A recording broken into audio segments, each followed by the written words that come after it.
Okay, here we go. This is the section 3.3 video. So we're talking about logarithm properties of logarithms, and simplifying, expanding, condensing logarithms, and the change of base formula. So those are our three main learning targets. Well, kinda is change of base formula, the power property, product property, and quotient properties of logarithms, and then expanding or condensing logarithmic expressions with logarithms in them.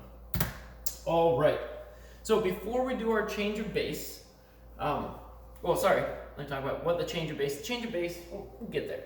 Oh my goodness, great start to the video, right? Let's power through. Here, to make the video better, here's Emma. Hello, Emma. Say hello to Precalc. Hello. All right, back to your bed under the whiteboard. Good girl. Okay. Oops, sorry, I dropped the pen on it. All right, so the power property. I'm just going to start with that.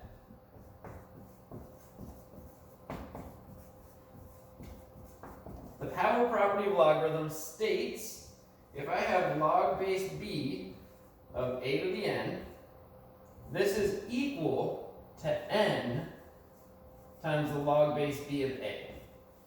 In other words, when I take the logarithm of something to an exponent, it's the same as the exponent times the logarithm of the base number. And it doesn't matter what base this is.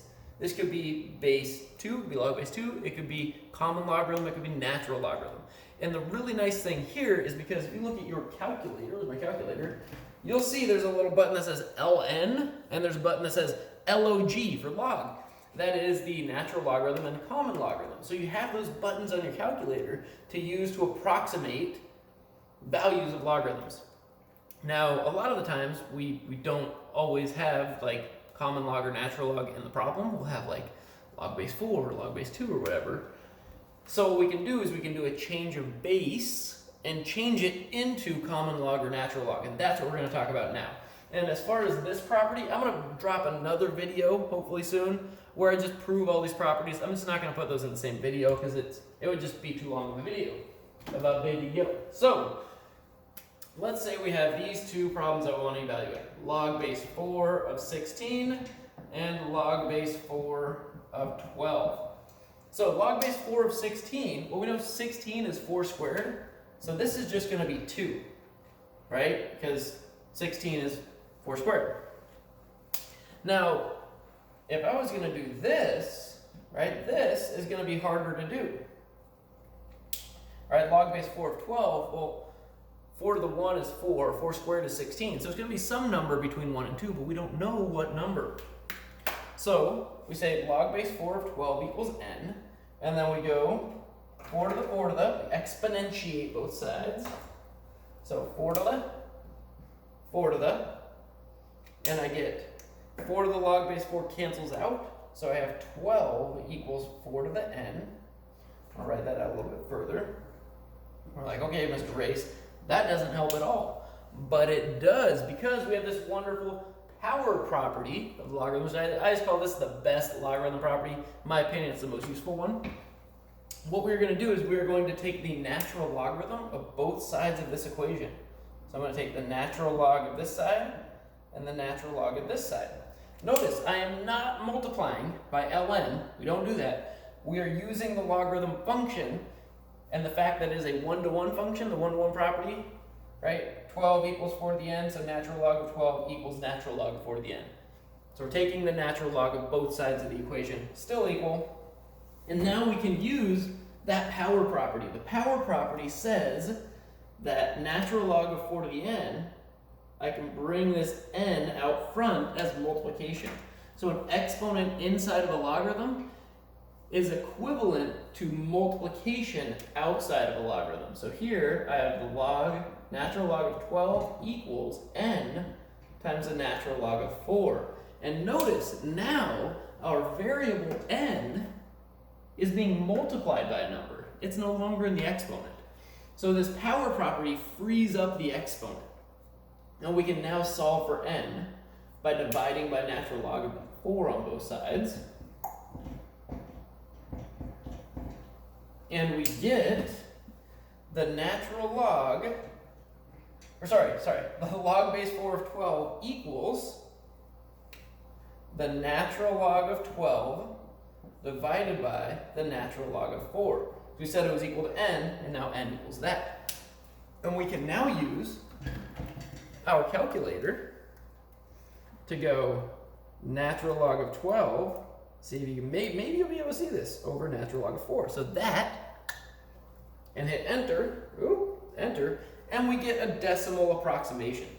So I think the book usually has you round to like 3 or 4 decimal places, so we'd say this is about 1.792, approximately. Right, we said in the beginning it's a number between 1 and 2, it's 1.792. Cool. All right, so in general, notice what we did here, it didn't matter that we had 4 and 12. The 4 and the 12 could have been anything, really. What matters here is that when I have log base 4 of 12, if I want to evaluate that, that's equal to the natural log of 12 divided by the natural log of 4. So we now have what is called the change of base formula,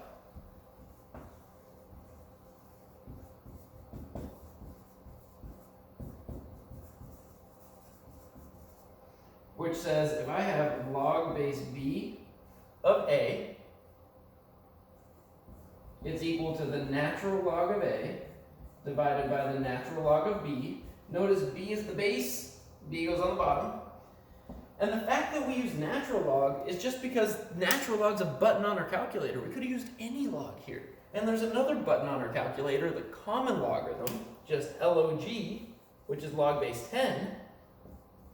So we could have also said common log of a over common log of b, or common log of 12 over common log of 4. So this is the change of base formula. Log base b of a, so if b is not 10 or e, right, what you could do in order to evaluate this on your calculator is just take the natural log of the inside number divided by the natural log of the base.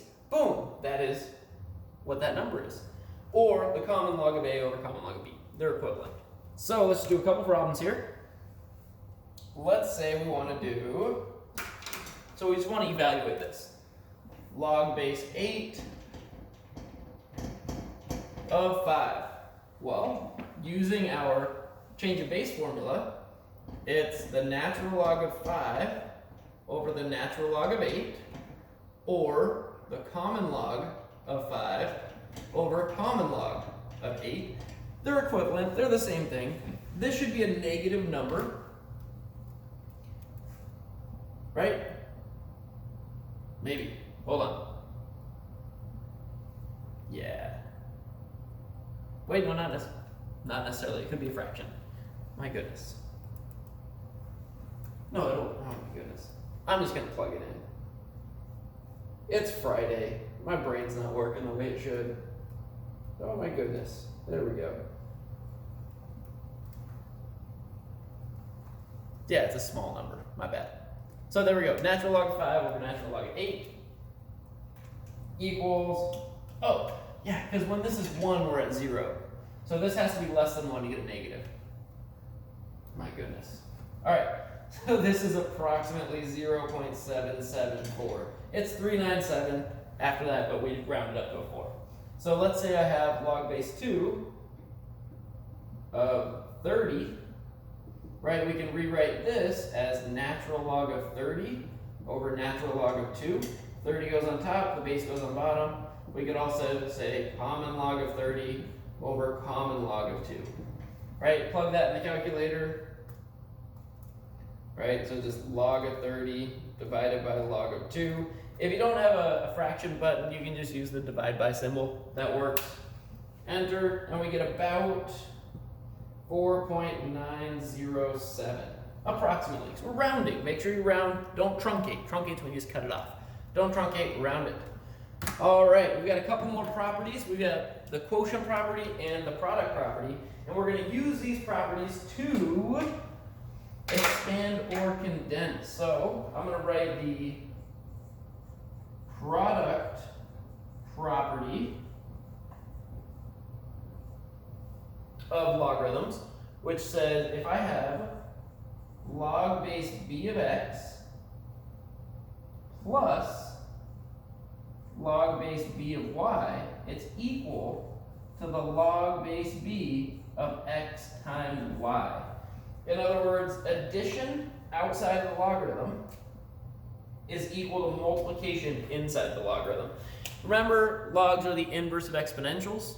So if we have something like 2 to the 3 plus 5, this is 2 to the 3rd times 2 to the 5th, right? Those are equal, those are equivalent, right? Addition inside is multiplication outside. It's the opposite here. Addition outside is multiplication inside, because they're inverses. All right, let's do one more. The quotient property. Quotient property is just the opposite, kind of.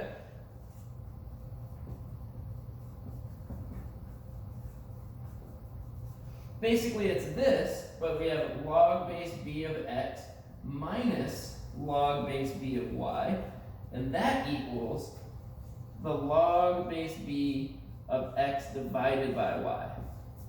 Okay, one thing to be really careful about here with the quotient property. The x divided by y is inside the logarithm. It's not log of x over log of y. No, it's log of x over y.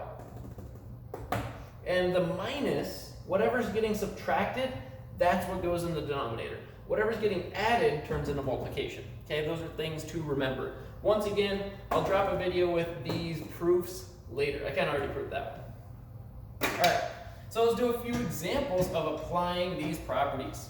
So we're going to do some condensing and expanding using all of these properties. Okie dokie. Purple. Purple. So we're going to expand log base 2 of x squared y to the 3rd square root of z. All right, so first thing we're going to do is we're going to notice there's multiplication going on inside the logarithm. Well, multiplication inside the logarithm is equal to addition outside the logarithm. Remember, in an equation, the equal sign goes both ways. We can go that way, or we can go this way. So starting with multiplication inside, that's addition outside.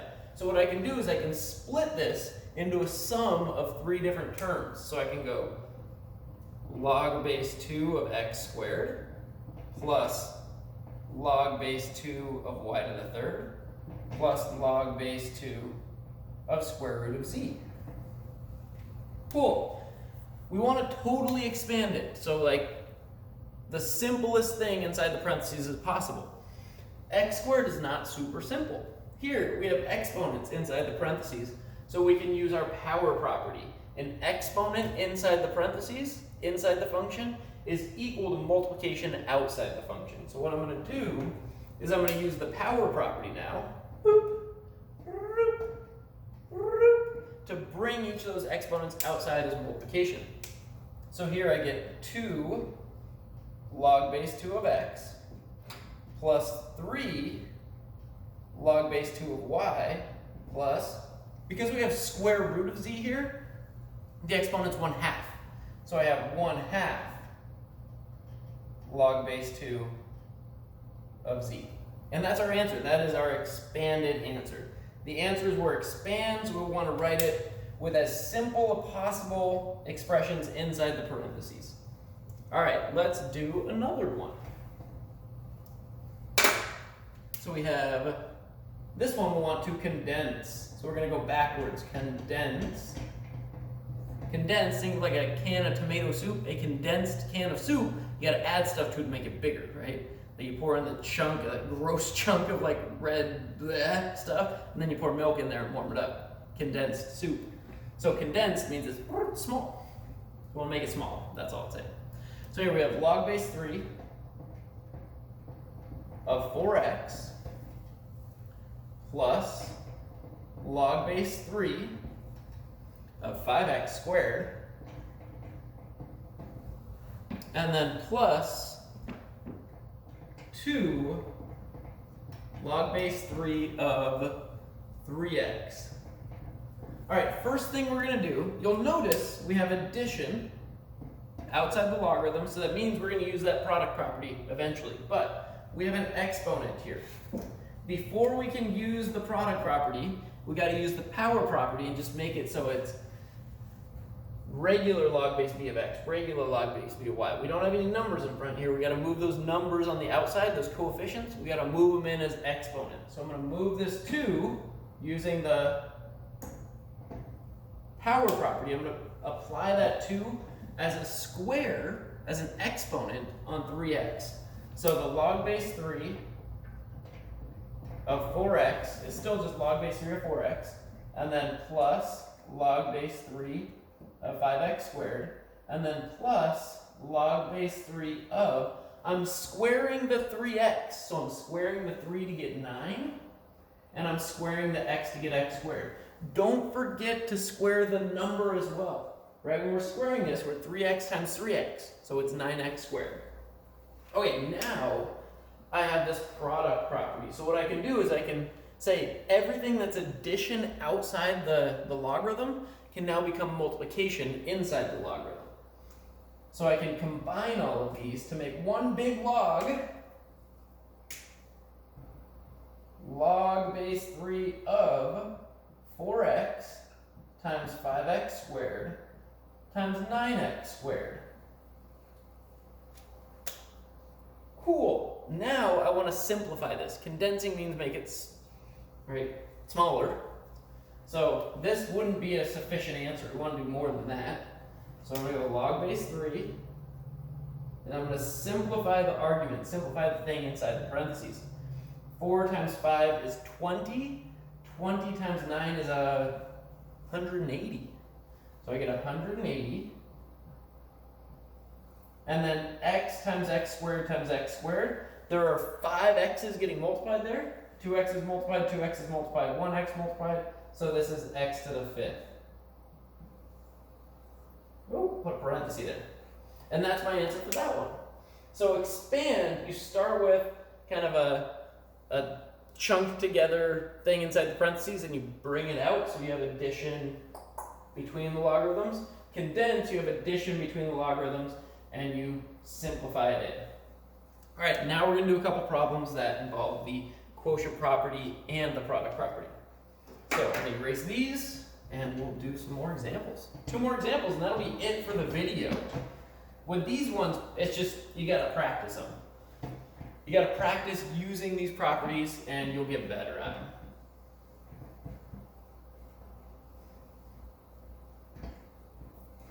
All right, so let's do green.